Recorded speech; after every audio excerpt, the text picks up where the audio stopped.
Start. Right. Bismillah ar-Rahman ar-Rahim. Assalamu alaikum wa rahmatullahi wa barakatuh. Jazakumullah khairan, Dr. Noor and Dr. Ambreen, especially for joining us and being willing to have this kind of ad hoc meeting and conversation. For those who are able to join live, I think this is a great opportunity for us to ask questions after you give us a little bit of background. And for those who aren't able to join live, we'll share the recording with them so that they can learn more about this really exciting opportunity. And so I'm Shahza Khan. I'm the Executive Director of the Islamic Schools League of America. We support full-time Islamic schools around the United States through research, resources, and relationships. And we're pulling on some of our relationships here, mashallah, being in same spaces as Dr. Noor, at least, and getting to meet Dr. Ambreen. I believe both of you guys are going to be the co-editors of this volume. So really, really excited about that. And then just being in touch with some other researchers. Just last year, we hosted our first annual research symposium. And we plan to do that again, not this year, but early next year, inshallah. So I thought that this would be a great opportunity for us to reach out to people who've been connected to ISLA through that and through all of the other platforms that we have, like the Global Association of Islamic Schools, which Dr. Layla is a steering member on, and so many others. So really honored to have you both here. This is a very informal thing, so I don't even have bios for both of you. I do apologize for the informality of it, but I would love for you to please introduce yourselves. I'm actually feeling a little embarrassed now. I should have done a little better preparation. It's all right. It was so last minute. We'll take it away, Shahza. Thank you for having us. It's great to be in community with everyone from ISLA. We've obviously connected over Islamic schools in the past with the organization. And just very, very briefly, veteran teacher, K-12 settings, 23 years, associate professor at Northeastern University's Graduate School of Education, where I lead the concentration for transformative school leadership. Developed a micro theoretical framework that I call Muskrit, to explore and understand the experiences of Muslims' educational experiences, predominantly in North America, but totally going in for a global reach here as well. And a bunch of other stuff in between, and just really excited to be here. I'll let Ambereen introduce herself, and then I'll just jump right into the why of the project and take you a little bit through the how as well. Go ahead, Ambereen. Thanks so much. It's so good to see you all, meet you all. So I'm Ambereen Khan Baker. I am a National Board Certified teacher. I taught high school English and special ed for 13 years before I left the classroom. And the last 8 years, I've been supporting in the union space, supporting teachers and all of our affiliates in creating professional supports for their educators, their members. And so that's still part of my role. And I just graduated last spring with my doctorate. And so my dissertation focused on disrupting anti-Muslim racism and nurturing Muslim educators through using halaqas and mindfulness and a number of other things. And so that's been my passion. So my research really focused on Muslim public school educators and the challenges that they encounter and experiences they've had and antidotes to different forms of racism.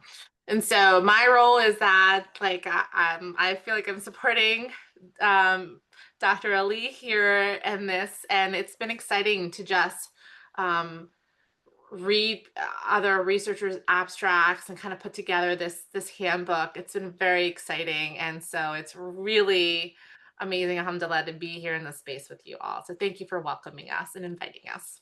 Thanks, Ambereen. Yeah, and Ambereen also put the call for abstracts. So this is the topic for today's conversation.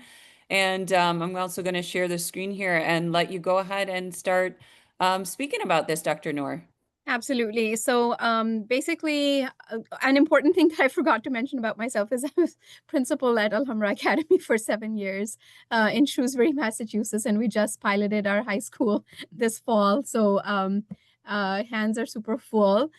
Anyways, last year at AERA, the American Educational Research Association, I had this idea slash inspiration from Allah subhanahu wa ta'ala that we should have a special interest group at AERA that represents the Muslim educational experience, either as scholars, researchers, or people who are in educational settings.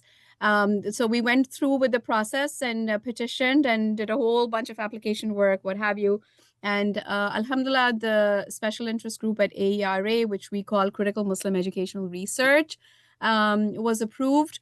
And Alhamdulillah, this year in April, when we were at AERA, we had our first annual business meeting for the SIG. We had up more than 70 people in attendance, all people that are, in that affinity space because of affinity or because they are doing research around the same experience. A quick reverse also is like 3 years ago, I had held a virtual symposium on the Muslim educational experience as well. Basically, when I wrote about Muscrit and the first book came out, they were, one scholar would reach out and be like, hey, Dr. Ali, I'm doing this research, was looking for a theoretical framework that would capture the experiences of Muslim people, didn't find anything, came across your work, so excited, this is what I've been thinking about, can we talk? So this happened once and I was like, it's a fluke, 2 fluke, 3 fluke. But when it happened around 6 times, I was like, these people need to know each other. They all know me, but they don't know each other. And it's really important that we we are able to create a space where we can come out of our silos and kind of see the collaborative, beautiful nature of our scholarship that is happening. So I said, hey, let's get together. Let's call it a virtual symposium. I thought there would be 6 people there. There ended up being more than 50 people, more than 18 presenting on topics that related to the same, the same group of people, but with different lens. Fast forward, like I said, AERA takes place, the SIG is formed, alhamdulillah. And then this past year when I was at AERA, I had Bloomsbury reach out to me and said, how about doing a book? How about doing a handbook on Muslim educational research? You all have a SIG now, and what's the scholarship scene looking like? And I'm like, we're on it. We can make this happen. So step 1 was creating a proposal, a proposal for the proposal, I guess, right? Because they had offered it to us, but we still needed to put in a proposal for it to go through a peer review and for us to get the go ahead. So for that first round, what we did was we did a very closed call to just like 15 people. We were very familiar with folks' research, and we said, if we can put together 15 abstracts, this will be solid enough to put a proposal forth for the handbook to make the proposal official. So we just did a very closed call. We had about 15 things. We were able to conceptualize what the broader picture of this handbook would look like. And, obviously the proposal was approved. And then came step 2, which is making this official call for abstracts at this point for the handbook at large. And there are different sections that we have broken the handbook down in. One thing that you've all noticed in the call for proposals is very intentional about representing a global perspective, because our first round of 15 that we got were predominantly from the white Western world. We had a ton of people from the United States, some from Canada, and some very, very few from Europe. But largely, a global perspective was missing. That is not to say that this is it's a global spotlight, but we want to be intentional about making sure that we are capturing however much that we can. Fast forward, the first day that the call went out, it had, I don't know how many LinkedIn requests started to come our way. It's been shared more than 100 times over on LinkedIn since then. It has, I don't know, I've lost count of how many hundreds and hundreds of likes it has. So it's really been going forward, and I would be completely not exaggerating if I said that every week we have at least 3 queries that come about the project where people are asking about what's going on, what can we do, and what have you. Many times I'm redirecting people and saying, click the link, because the link has has more information about it. Ambereen has, thrown the description of the handbook in the chat. This volume provides a rigorous academic inquiry into the intersections of Muslim identities, critical theory, and educational practices.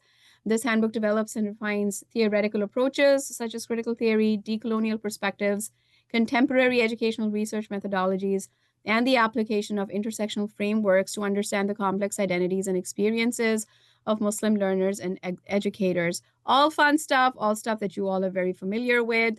Ambereen has also thrown in a little bit more about how the handbook emerges. I mean, she's taken things from our proposal that we had put forth for Bloomsbury to make sure that this all went through. Ambereen, can you do me a favor and throw in the chat the sections so that I don't have to open another tab? And then I'll just very quickly walk you through the different sections that we have in the handbook. Frequently asked questions. Can I give more than one proposal? I've been asked that a lot. Yes, you can. Our chances of including all your proposals are few. And the reason for that is we are blown away by the interest in this. So much so that Ambereen and I are working on a side project where we're looking for another publication where all of the proposals that may not make it in the handbook, we're still able to capture them for a special edition in another journal. So that's definitely something that we're considering because we're really being, there's a lot that's coming our way. We had those first initial 15. We've had 34 proposals since then. I'm being fully transparent with folks. And the book is big. Ambereen, can you throw in the word limit or the page limit that we had for the book? I'm drawing a blank right now. I had it here and then I was like, oh no, we're gonna have to revise this because of the interests. Yeah, so there's something to consider over there, and that is that when we first put out the proposal call, in our mind, we were thinking that we would have close to 30 chapters, and the 30 chapters would be of X length because of the page count that we are restricted by. But depending on these proposals as they come in and as we look at these proposals, it is likely that our page count for each chapter might be reduced if we feel like there's something that really must stay there and shine.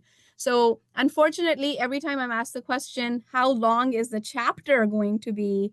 I'm unable to answer that at this point. I don't know how long the final chapter would be because it would largely depend on the proposals that we receive under every category. So as you can see, the handbook, go ahead. Sorry, Nora. The book has 200,000 words max. Yeah, so 200,000 words, we backward mapped it. 200,000 words basically meant 30 chapters. Ideally, we started out by 22. We're seeing this is going to be bigger than that. But long story short, I can't give you a word limit for what the actual chapter is going to be because that will largely depend on the proposals that are coming in, and that will make it. I do want to be respectful of those proposals that don't make it in this edition, and we are looking actively for alternative means of representing that work, making sure that it all comes together as a comprehensive whole. So 5 quick parts, and then I'm going to hand it over to Ambereen.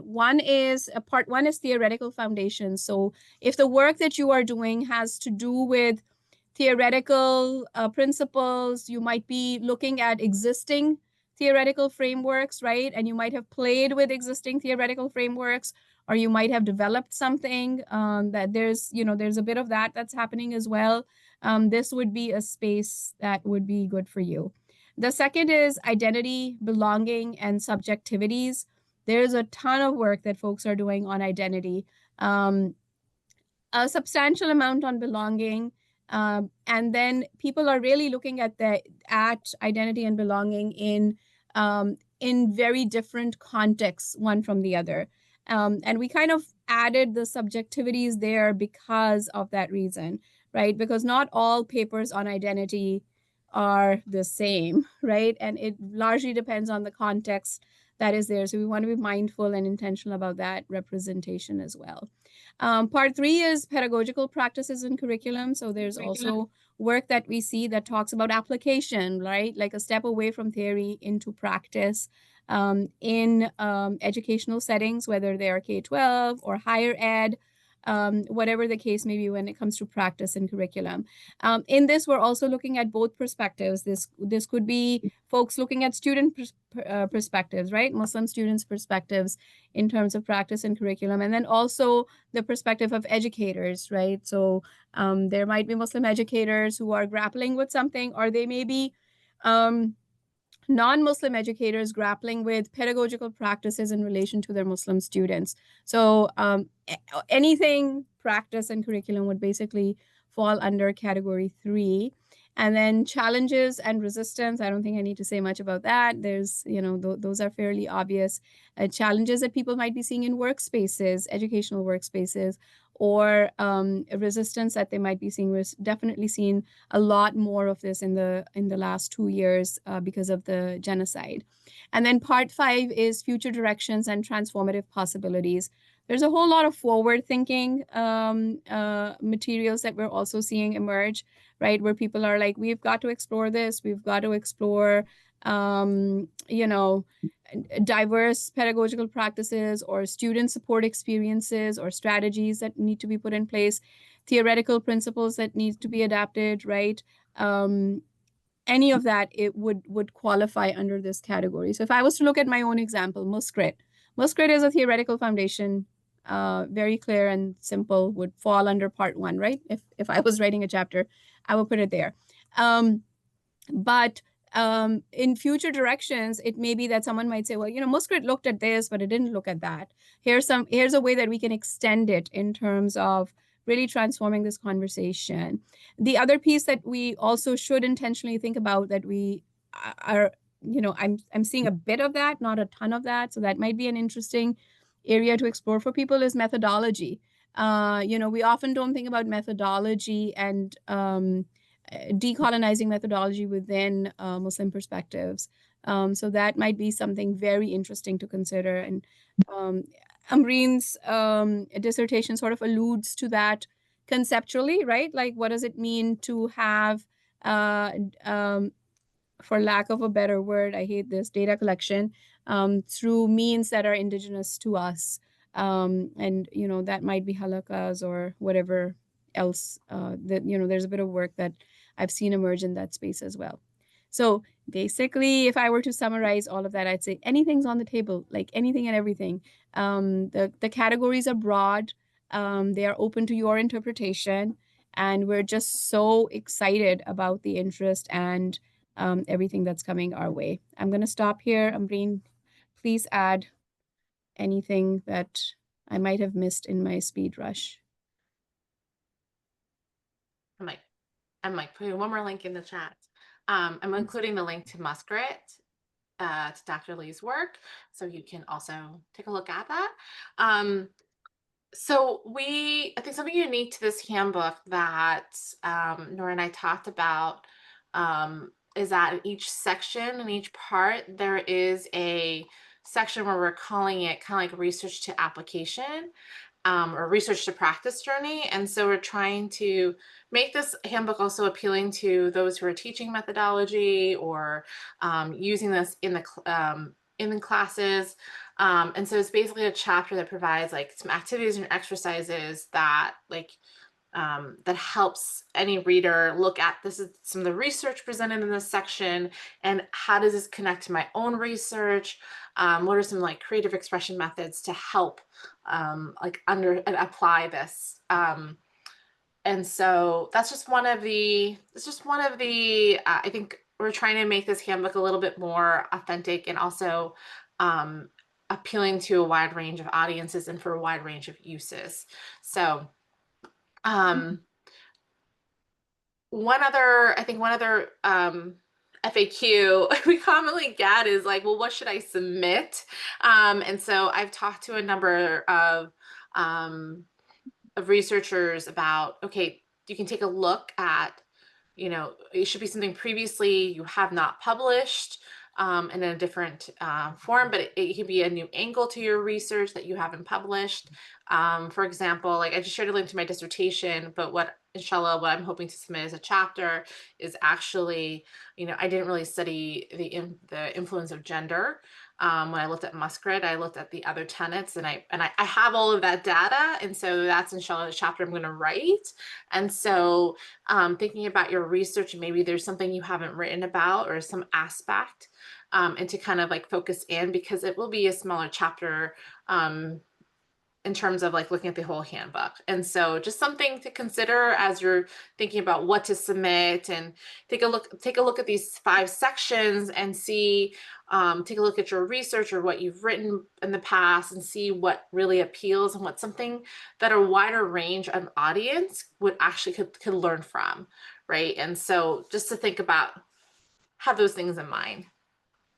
I think you covered everything. I think that's like pretty much the handbook in a nutshell. Like these are the sections, these are the chapters we're trying to think of and putting together in each section, and just things to consider and think about. Please take a look at the form to see the word count. It's actually a character count. So I've gotten some emails. So you just make sure you delete if there's any extra spacing. That sometimes is an issue, because it's a word count, but it's really a character count. That's just how Google Forms are. We've gotten questions like, it is this amount of words. I'm like, delete the spaces. Just that's why it's coming up. And I just email me with your abstract, and I'll put it in the our spreadsheet. But just something to keep in mind, something technical. Thanks, Dr. Ambereen. I've recently filled those out, and it's really annoying. I'm like, I even asked ChatGPT for help with this number, and I did it, and it's not working. If it's okay, Dr. Ambereen, I want to, and Dr. Noor, can we open up the floor for questions? We have some really let's go for amazing it. folks here. Brother Ozan. I have a hard stop at 4. Okay. But 5 minutes. shoot the Okay, questions, cool. and I'll try to rapid fire, and then Ambereen can maybe take on anything remaining. Okay, rapid fire question. Brother Ozan, Dr. Layla, Amal, anyone else? Okay, I saw you guys on camera, so I was like, maybe. That was Dr. the Seema? best Yes. speed race presentation. I was like, oh my God, am I going to keep up? But you did an amazing job for as fast as you were talking. Alhamdulillah. I see Ustad Ruqayya, Dr. Hanuma, Brother Ahmed, Dr. Seema. Anyone else have any questions? Any kind of like weighting scale that you guys have in terms of like being able to determine what is going to, maybe just looking at duplicity and uniqueness is probably going to be a determining factor?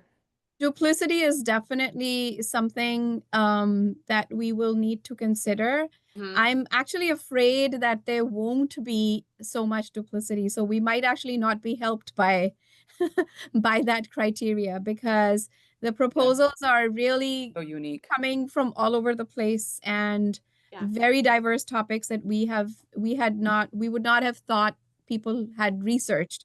Pretty much anyone who has reached out and said, can I submit something like this? We have said yes to, except one. Ambereen, you want to talk? Do you remember the one that was not a fit? That might be a better example. Like, I think it was a psych one. Yeah, there's some research where it's really, I always say, look at the purpose, like look at the purpose of the handbook. Does your research fit this purpose? If it really doesn't, if it, and it's still amazing research, right? But it's not, doesn't fit the purpose of the handbook.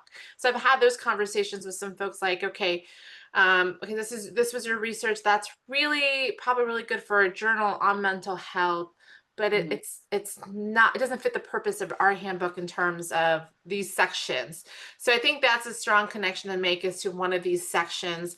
And I'll say for part 5 is a place where we really don't have any chapters we've assigned yet to that section.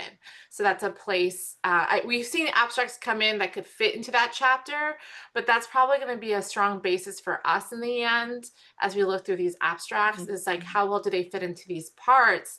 And also, like, maybe what's missing for us. This is still a work in progress, and I think there's a lot we can learn. And as Noor mentioned, like, we don't want to turn anyone around, or turn anyone, say no to anyone. And so, like, like thinking Not through. easy. Yeah. No, but I mean, like, this is incredible, alhamdulillah. Like, just the outreach and just the enthusiasm. Like, I don't know. It's very Mashallah. encouraging. I think in times of like, where just in these times, like, this is very encouraging for us. Dr. Layla, I saw your hand raised. Yes.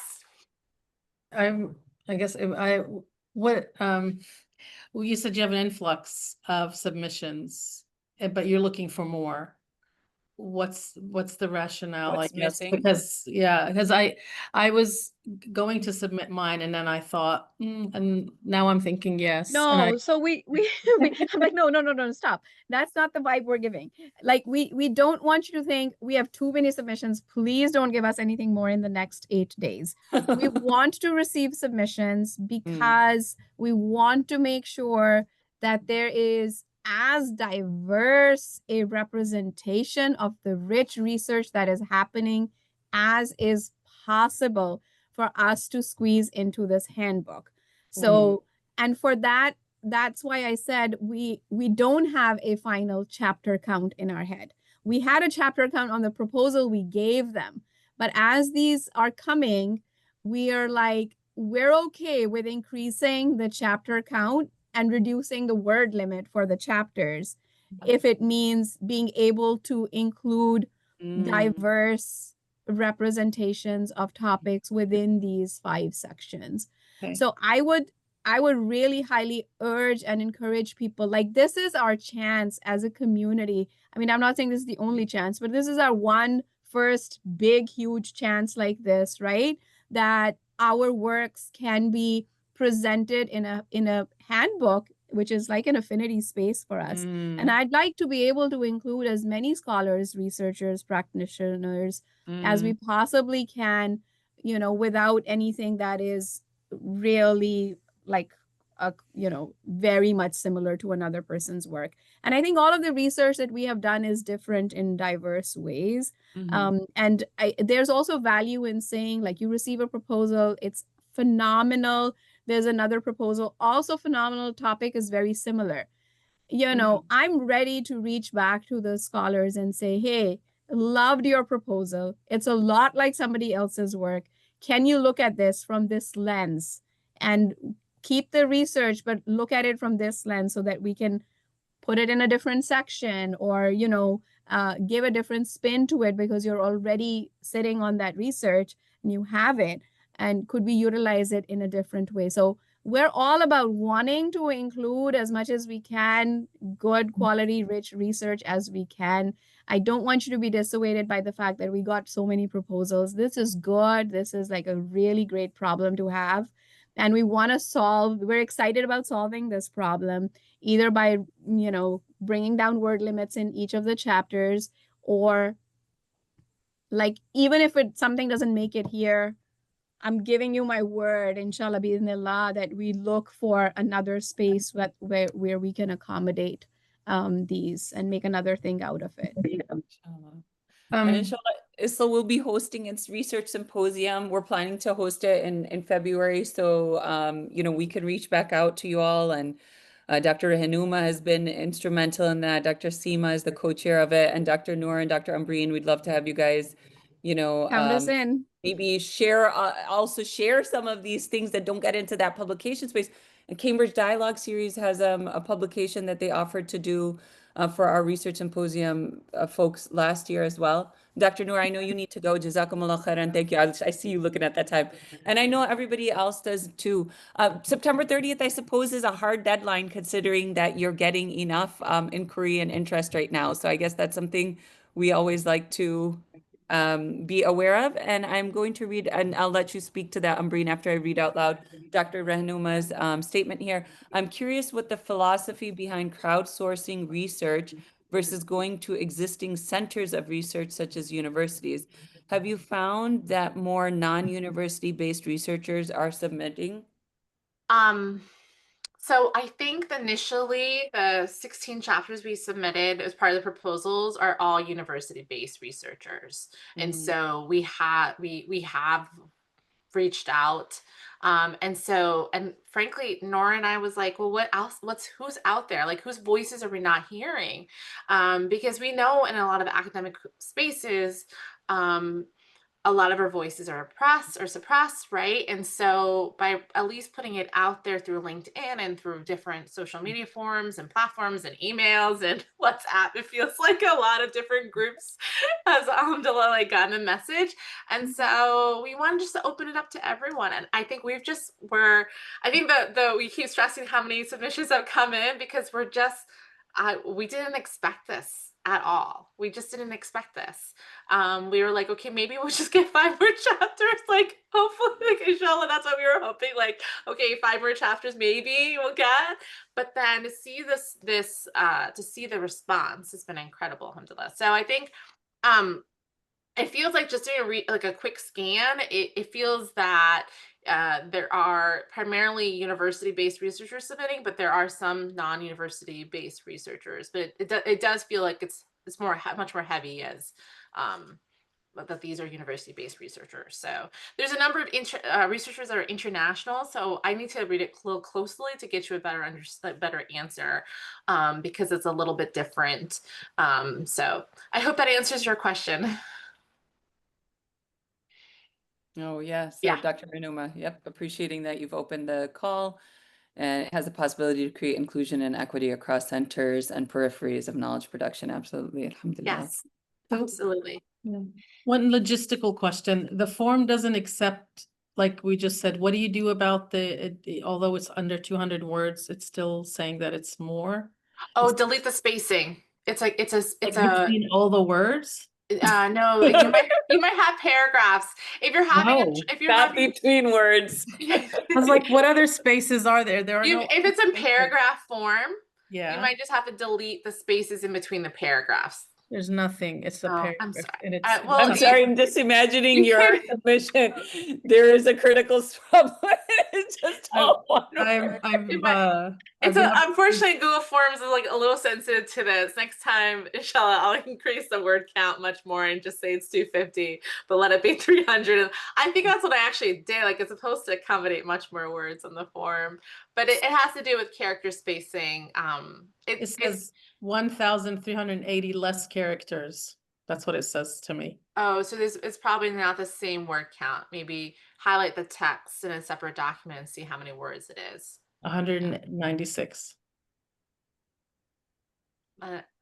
So I'll email you on the side. You can email me your abstract, and I can put in the spreadsheet and let me know. After you submit it, inshallah, just email me and let me know and give me the copy and paste it into the email. Can you put your email in the chat, please? Yeah, I will do that. Yes. Any other questions or comments? One other question. So on the form, it says whether, you have RIB approval or it's pending or none. Yes. So, and then this conversation, so you're accepting abstracts that are not IRB based? We just want to make sure, this is a conversation we were having with Bloomsbury with our editor and making sure, like, ethically, it's just a good understanding for us where in terms of your research, and then it differs globally too. So this is my email address in the chat. We want to make sure everything is. So that's why we want that explanation, or explain if it's not. Like, for example, a researcher submitted autoethnography, and so that does not need an IRB approval. I'm co-writing a chapter with 4 other researchers. We participate in a halakha together, and so because all 5 of us are on the chapter together, we do not need to have IRB approval, right? And so I would have to explain that. So there are circumstances where someone might not need an IRB approval because it's exempt from IRB. So we want to check ourselves and make sure we're asking those questions, and so that there's no surprises or something else down the road, and that we can let Bloomsbury know and see if they have any other concerns or anything like that. Okay, got it. Thank you. Yeah, of course. One last question here. Brother Ozan? Yeah, I just wanted to ask, it's so if we were to submit 2 abstracts, not that we want 2 abstracts to go through, but from different perspectives, that would be fine. Sure. Feel free to submit. We have several individuals who submitted 2 abstracts. You know, Nora and I will take a look at it. Inshallah. Yeah, Okay. All right. Thank you. of course. All right, friends, alhamdulillah, that this was a really productive and informative conversation. Really appreciate Dr. Noor and Dr. Ambreen taking time out to host us. And we'll share this video with others who I'm sure were interested but just couldn't make the time. Really appreciate all of you for joining. And mashallah, this is just the start. I think it's an exciting time. That's what I take away from this. Yes. It's such an exciting time in Islamic education. And so jazakumullah khairan. Inshallah, we will all meet again soon, maybe in person at some in-person symposium at some point, inshallah. Like Inshallah. GAIS, Layla. All right, Thank you so jazakumullah much khair. for Yes. having us. Yeah. Thank you so much, Dr. Ambreen. Assalamu alaikum. Take care, everybody. Assalamu alaikum.